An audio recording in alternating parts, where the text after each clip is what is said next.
Hey, friends. So, one of the things that makes me most angry about money is the fact that working class and middle class people are not educated about what wealth is, really, at any point in public school or public education.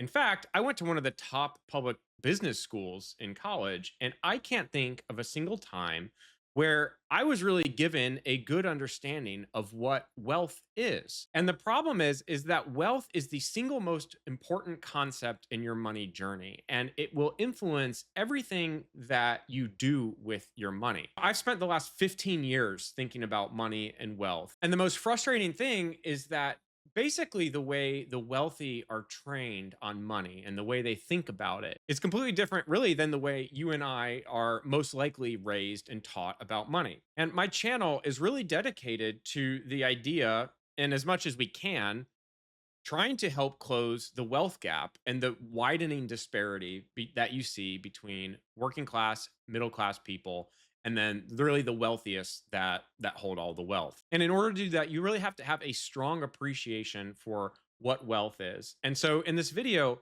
I'm going to break it down in 4 or 5 different ways. So I'm going to help you understand what wealth is just at a financial level. And that's really just the first building block because wealth is so much more than what you're going to get in a dry, boring accounting or finance textbook. And it's really not the point. The point is that wealth is power. Wealth enables you to have more control over your time and the decisions that you make in life. It's either an incredible tool to enable you to be able to do more and make more optimized decisions in life, or it's something that can hold you back. And because it is so hard to build wealth in America, and because it's getting even harder, you have to appreciate what it is and what it's doing for you in order to make the sacrifices that really people that build wealth make to really understand why it's all worth it and to have an appreciation in some part just for how stacked the deck is against most normal people. Okay, so I want to get into a hypothetical example to start painting the picture around what wealth is. All right, so here we are in this hypothetical Money Monk arcade. And the Money Monk arcade is filled with all of these wonderful people. And so it's you, it's me, all these people on the side that want to play different games in the arcade. And so, what does culture and society tell us that most normal people have to do in order to play games? So, we have to work. Basically, to be able to play the game that you want to play, you have to work, you have to earn coins to then play the game. Also, for what it's worth, I did use Canva for all these images. So, I intentionally am not creating AI images because I'm not a big AI fan, which maybe I'll get into in another video. But okay, so let's go on to the next part here. So, the bigger question is all of these coins that are going into these machines, where is that money going? So, who owns these arcade machines? Now, in my hypothetical Money Mark arcade, I'm going to say that these machines are owned by Jeff Bezos. Here he is on his way to ride a rocket into space with his nice Omega watch. Maybe he just got off his yacht, and he just got married in Venice with this wonderful $6 million wedding ring. Very nice. So, what is funding all of this amazing stuff that Jeff Bezos gets to do? And so this gets into the idea of assets and wealth. So in our hypothetical example with these arcade machines, they're doing two things. So one, they're taking all of the money that people are putting into them to play games and they're providing some level of profit or income. This is a really critical idea because what this is going to start to separate for you is the idea that the only way to earn money is through your labor or work. So the working class and middle class are traditionally taught that the only way to make money is to work. And if you want to make more money, you work harder and then you build a skill. But we're going to get into the missing pieces in that equation and what the wealthy teach their children that is not taught to most other kids. And so part of that is just introducing the idea that something like these games are providing money for someone that it doesn't have to work for it. So, two other things happen in our hypothetical. So, these machines, as they're taking in more and more coins from people who want to play more and more games, it allows whoever owns these machines to buy even more of them. So, as money is coming in, it's allowing them to buy even more. And then the other thing that happens are these machines, as people put more and more money into them, are getting more valuable. And the idea of value, you can get a PhD on, but I'm going to keep it really simple. And it's really two things. One is, are the machines that you own, that you purchased in this arcade, worth more than you paid for them? And typically, the idea of an asset, which we'll get into what that means, it's increasing in value. And so here, these machines are doing three things. They're providing some level of income, they're getting more valuable as time goes on, and it's allowing you to expand and purchase even more of them. Okay, so there's one other thing that you need to understand, and that is, what is an asset versus what is a liability? So I want to walk you through our arcade. So in this example, all of the people on the left here that earn money to buy coins to put into the machine to play a game, what they're creating when they spend their money on these games are a liability. And so, what a liability is it's something that you spend money on that does not produce any value. So, you can think about a liability as, going out to a restaurant. It's something that you enjoy doing, but there's no value in it. It's not going to provide you income back. And unfortunately, for most of us, almost all of the money that we spend is spent on liabilities. There are things like going out to eat. If you are in an apartment, you're paying rent. Even if you own your home, you're paying a mortgage company. All of these things are either debts that we owe that we're paying to someone, or it's spending on things like games, things that we enjoy doing, but that they don't provide any economic value back to us. Meaning, if I put my money into it, it's not as though in a year from now that thing is going to be worth more than it is today, or it's not going to be paying me money back. Now, in this example, these same games that are a liability to the 99% of people that are playing them are actually an asset to our hypothetical Jeff Bezos, who owns them, because it's money that's coming from all of these people to him. And I just realized my camera was up here, but hey, there's Jeff Bezos. So now I want to talk about some of the lies that are fed to regular people about wealth, and then how you can start fighting back against the toxic ideas around money that keep people disempowered. So if you look around you right now, wherever you are in the world, if you're watching this on a TV or on your phone, one quick example would be those devices that you're looking at are owned by a company, and somebody owns that company as an asset. And so every time you buy from that company, you are creating a liability for yourself because you're spending your money and giving it up for something that most likely will not hold or increase in value. And in exchange, the person that owns that business is creating an asset because they're getting income from the thing that they have created. Other examples of wealth could be land wealth. So, practically all of the land in the United States is owned by someone. There's not much land that isn't already owned. And even now in 2025, we're trying to sell our public lands to private interests who can then build on it and extract more value from people. Other examples might be, if you rent, then your landlord owns that property and it's an asset for them and it's a liability for you. Even if you own your home, you most likely have a mortgage on your home. And so the debt that you owe to the bank and the mortgage company, they're making interest off of the mortgage payment that you make. Now, ironically, a home can be someone's largest asset. And in the United States, typically that is the only asset that most middle class people own because it's something that has increased in value over time. Debt is something that's not, I think, well understood by most people. You pay interest if you have credit card debt. A high 20% interest rate makes everything that you try to buy even more expensive. But that debt is owned by the credit card companies. In fact, I saw a news article not long ago that we're over $1.2 trillion in debt. Well, that is an asset to the bank because they're making interest off of all of the debt that you're racking up. Apart from the device that you might be watching this through, you could be looking around a Starbucks, any type of building.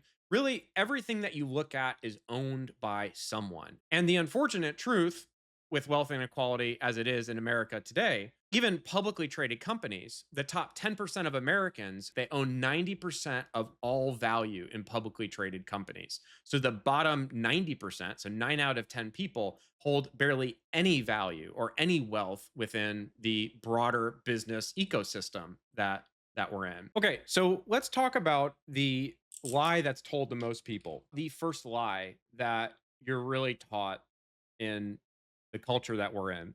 And the first lie is that money is what really matters. When in fact, what really matters are the accumulation of assets. So, what you're taught in school is that you work, and as you work, you earn money. And then after you earn money, spend it. And then as you spend, basically, you run out of money. And so then you need to work again. And so it's completely money focused. And the key lever of money is really this idea that you work. And so what is taught to you as you move up in the world? So you basically work more.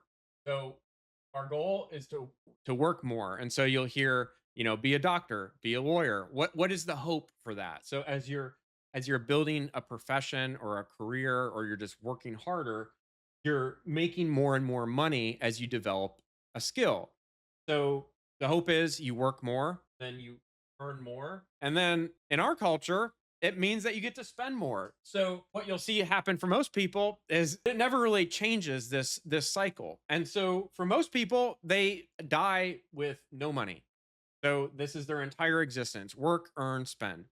And the thing I hate about this is that this disempowers you. So this is allowing someone else to earn profit off of the work that you do. At some point in your life, you realize, okay, I don't want to just work until I die. And this existence of just being completely dependent on this job or this person paying me who treats me poorly. I don't want to be in this cycle anymore. So the next kind of iteration of this, as you learn a little bit, is you'll hear something like save money. But the problem with this is that you're not really taught really what this means. So if you go back to our example, we talked about the ownership of assets. So the Jeff Bezos owning the arcade machines. What most people are taught instead is just to save your money. So those coins that goes into the arcade machine, you're taught just pile those up, keep those in a bank account and save them. So what happens with that? Well, because you're not really taught ever to invest your money, typically what happens is people keep their cash in a savings account that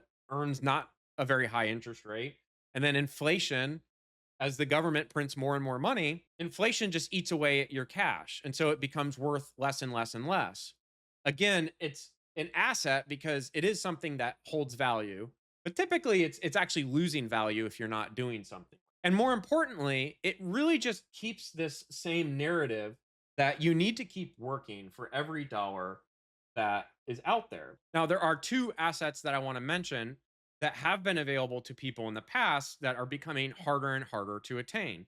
So, the way that people would kind of still succeed, even though this is their kind of basic framework for money, is they would save money and then they would buy a house. It's the one asset that most Americans really strive for. And it's the one that's kind of helped elevate people outside of just this. And why is it? Because it's an asset, it's something that's increasing in value and helps you build wealth. The other type of asset that is pretty much gone are pensions. So it wasn't too long ago where there was this idea that you could work 30 or 40 years within a company, and the work would be in a way buying an asset, which is the pension. And so even though you just worked, you got to leave this company with some level of dignity, and you had an asset that continued to pay you money even when you weren't working. Well, for the most part, pensions are now gone, and so people are left on their own.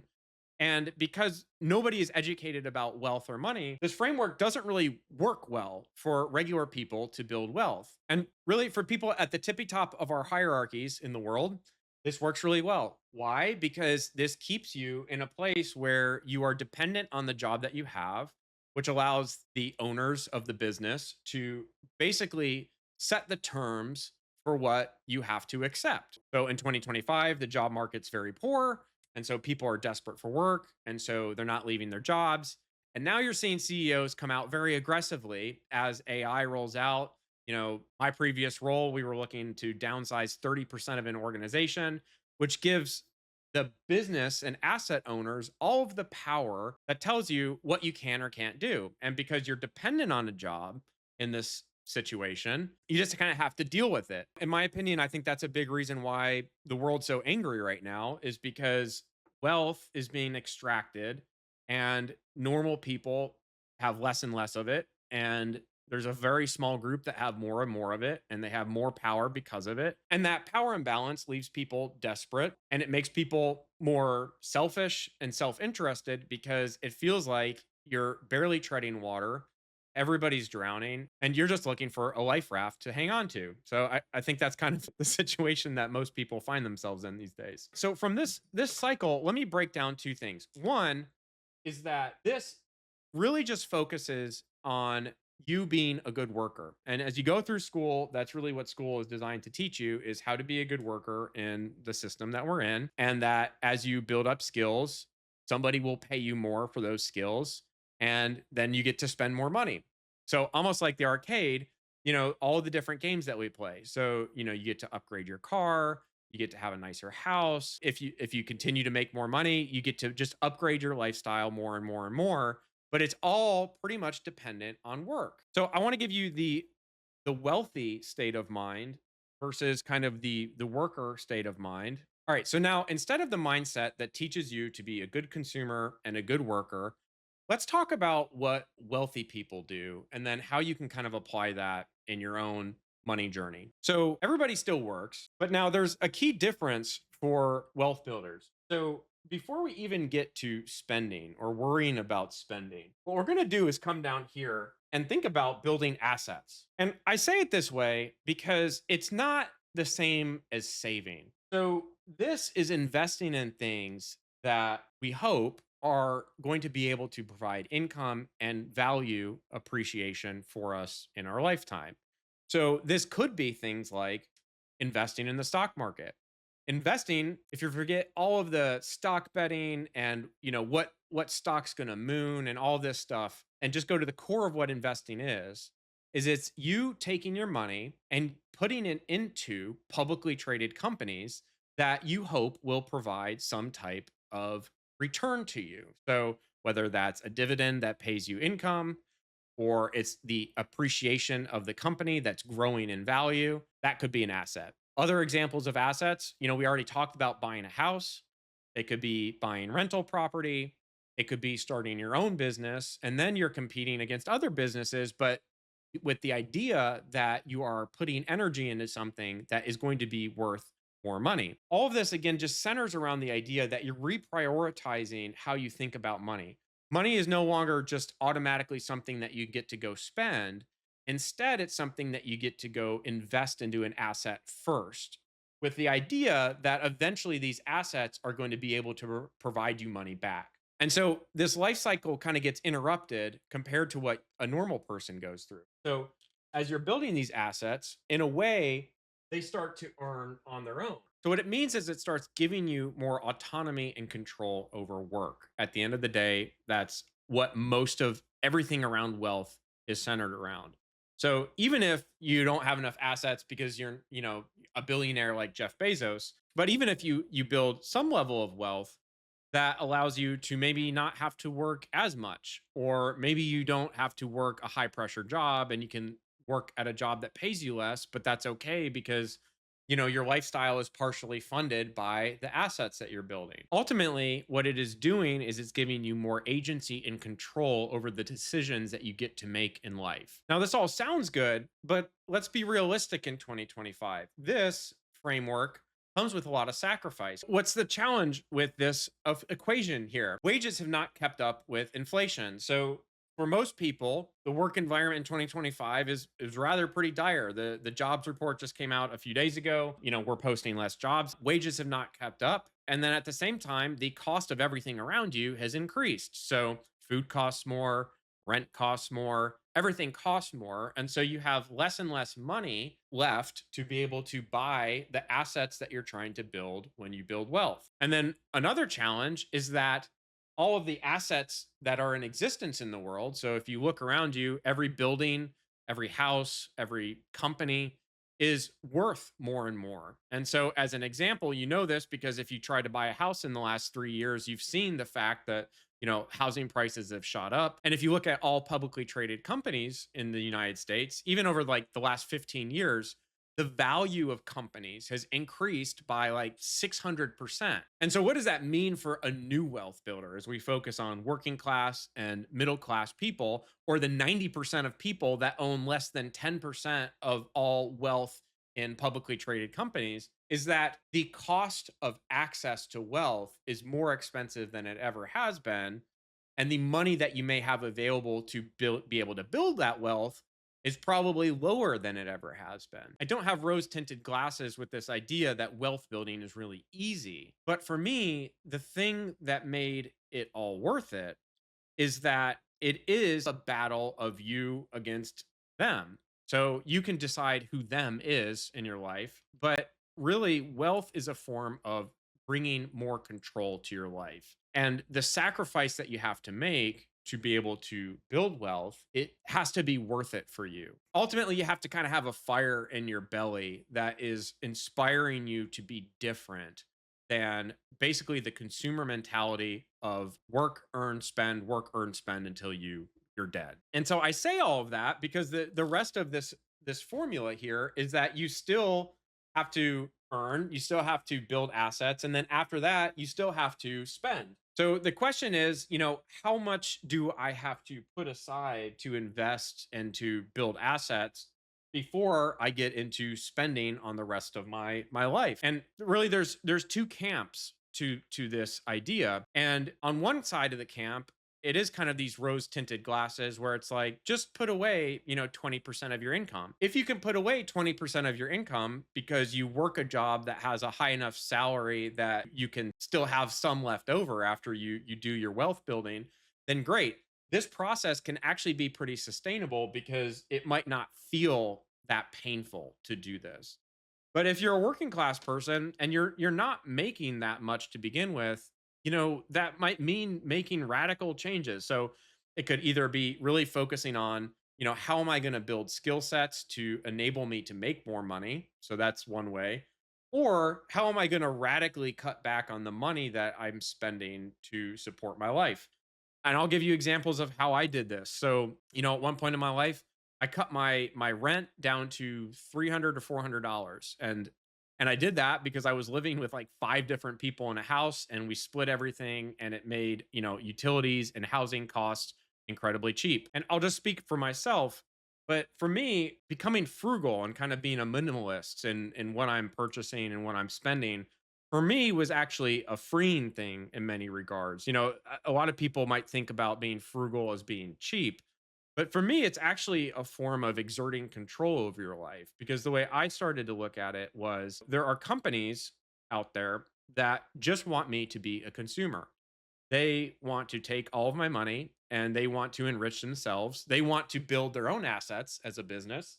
And whoever owns that business, they want to take the money that I work for to enrich themselves. And I don't want to do that. I want my money to go towards building my own wealthy life. But what I'm going to focus on in this channel is giving you different mindsets and hopefully enough passion to want to buck the trend of what we see of rampant consumerism, a lot of greed, and really the education that teaches you to be a good worker and not a good wealth builder, which keeps you controlled. Okay, so if I could sum up this part, it's really a mindset shift of not thinking about money. What most people are taught is work hard, build a skill, earn more money so that you can spend that money. We're going to get rid of that idea. Instead, we're going to focus on assets. So, what I care about in large part is what money are my assets purchasing? And it's interesting being around ultra wealthy people, it's incredible how cheap they are in many ways. And it's because of this, it's because, they kind of view money as this fuel for this asset building because of what it gives them. Power and control over their life and ownership, which taken to an extreme can actually be a pretty evil thing. But we're not going to do that. We're going to focus on self empowerment and the good that it can do. And to bring that to life, I want to give you one other example of the difference between rich and wealthy. So, a rich but not wealthy person is really pretty common because anybody that has just fallen into the work, earn, spend mindset, it doesn't matter how much more money you make. So, this is really, really important. So if you're younger, I hope that you'll take this away. It does not matter how much more money you make if you don't learn to build wealth with the money that you have. So let me give you an example. So there are tons of people out there that earn way more than money than I ever earned, but let's just use an example. Let's say somebody earns $1 million a year. Well, there's tons of people that at the end of the year, they have no money. And how might that work? So they've upgraded their car, they're constantly working on their house, they like to go on fancy vacations. Maybe their kids have really expensive hobbies. Maybe if they've really plugged into their work, they're making $1 million, but they're in a high stress environment. And because of that, they got divorced. But from an outside perspective, this lifestyle looks really enjoyable. And to be honest, it is. They have a great lifestyle. They have a nice car, they have a nice house. You look at them and it's like it looks like they have everything. They look rich. The problem is that as soon as this job goes away for whatever reason, and maybe it won't, but for a lot of people it does, high stress job, company downsizing, whatever, all of this goes away. And that's because they haven't built any wealth to help support them without their job. So in many ways, they're in the same spot that most working or middle class people are. They just have never learned to curb their spending and move towards that wealth and asset building model. So an example of a working class wealth builder that bucked this trend, his name was Ronald Reed, and he's talked about in a lot of different, personal finance books. Ronald Reed, he died and he was worth $8 million. So he had a ton of money in different assets and companies. But his entire career, he was a janitor and a gas station attendant. So his income was not very high. So let's say in this example, somebody makes $40,000 a year, and they're dedicated to building assets, and they are a very frugal person, and maybe they have the right mindset around that. So it's not coming from a place of lack, but they are enjoying their life and they're not really a big consumer. So let's say someone like a Ronald Reed, they make $40,000 a year and they live on like 20,000. And then the other $20,000 goes into wealth building. So this person is more wealthy than this person.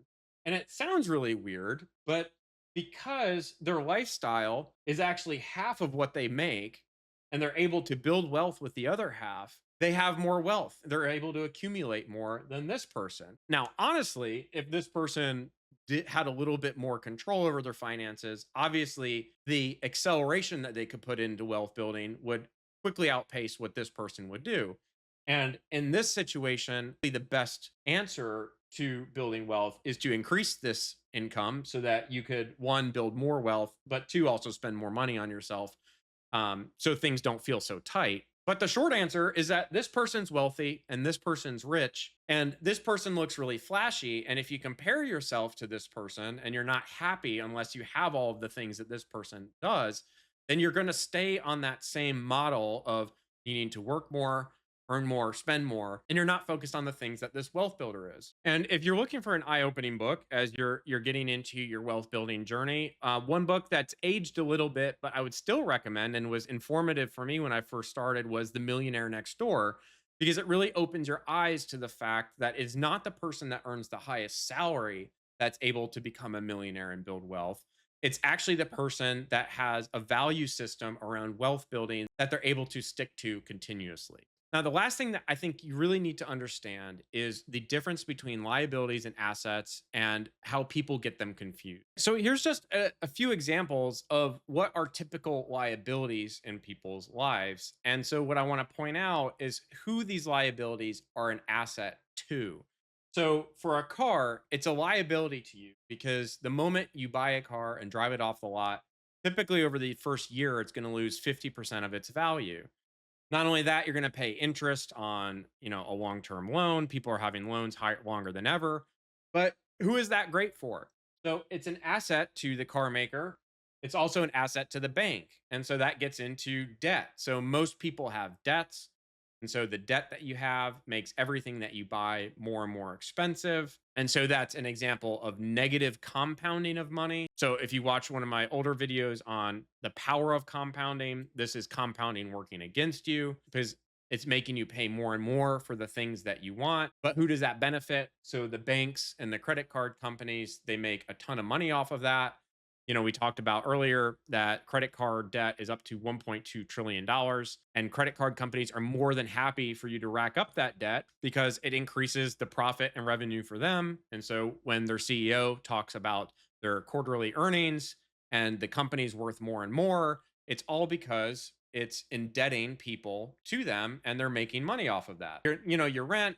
So, rent, if you don't own a home, is going to a landlord or a bank. They're making a profit off of the money that you're working for. So, unfortunately, when you look at most people who have not adopted this kind of wealth building mindset and not wanting to be controlled, unfortunately, most of their money all goes to the left hand side when we think about liabilities.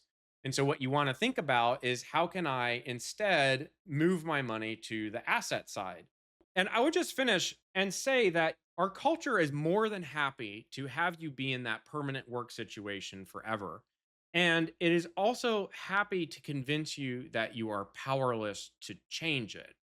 And so, while changing is really difficult and building wealth is harder than it ever has been, it's almost more necessary than it ever has been. And it comes with a lot of sacrifice. But I would encourage you that if you're just getting started, that I would use that power and that feeling that, you're kind of being put in an unfair situation to inspire you to get out of the cycle that most people find themselves in. And that's really what inspired me to make big changes in my life, is because I didn't want to be one of those people. I didn't want to be stuck in a job that I really didn't like because I was in debt, and it's just something that I had to be kind of enslaved to. So we will talk about more systemic problems, especially when it comes to wealth inequality and the challenge that has for most everyday people to be successful in this world, and in some ways the radical solutions that you have to come up with to be able to get out. Um but I don't want to stop at the point where we just say, the deck is stacked against you and there's nothing you can do, because that doesn't do you or your family any good. And so if you've enjoyed this video, I would love to hear in the comments what your wealth story is. If you're starting out, and if any of this resonated with you, if there's mindsets around wealth that you've adopted or that this video has inspired you to think about. Future videos that I'll talk about when we get into the mindset of wealth. I'm going to talk about the counterculture of wealth and how building wealth as a regular person in America is a counterculture. It's an act of resistance, it's an act of reclaiming your empowerment as a person. So, if this has been helpful to you, the next video I would recommend in kind of the library that I'm building is my video on compound interest, because most people also don't understand the power of compound interest and how it can turn little amounts of money that are saved consistently over a long period of time into something much bigger. And so that's another form of empowerment that you can conceptualize to help you make change faster. And so that should be coming up next.